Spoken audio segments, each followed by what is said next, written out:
ayam kipo mariang kala ai por jeng long kena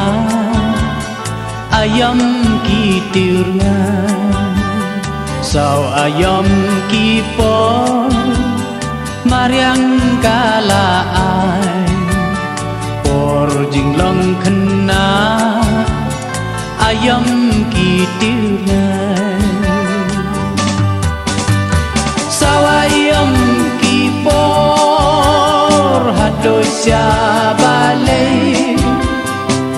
im lagiar napi kat baim ha kaputei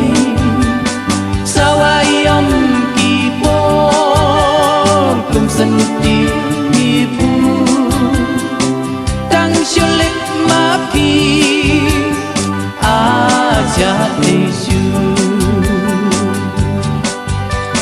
sao ayam kipor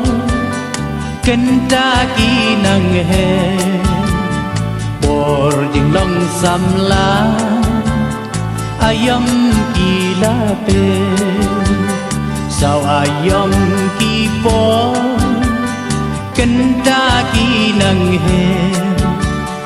por jing long samla ayam kila pe sao ayam kipor hadoi sia balai im lagiar nabi kat baim ha kaputei sao ayam kipor kum senti ibu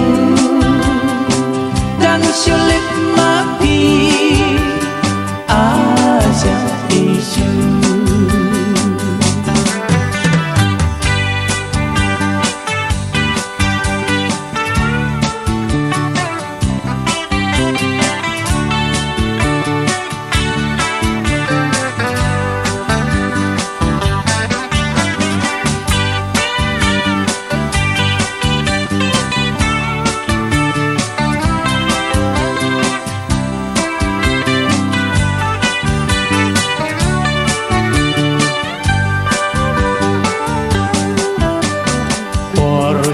khai sông man kau dung kura bor kisor seilut ayam kibor kenda bor sông khai sông man kau dung kura bor kisor seilut ayam kibor kenda ayam kipor hadoi sia balai ngem lagiar napi kat baim ha kaputei sao ayam kipor kum senti ibu tang syulik mapi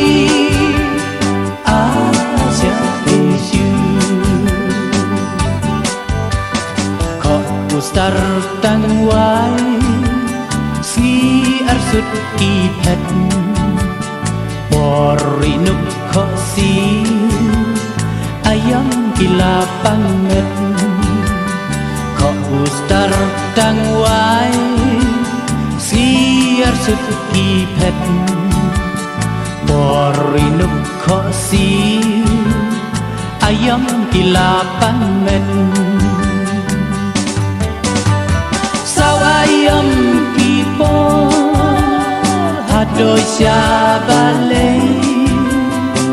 ngem lagiar napi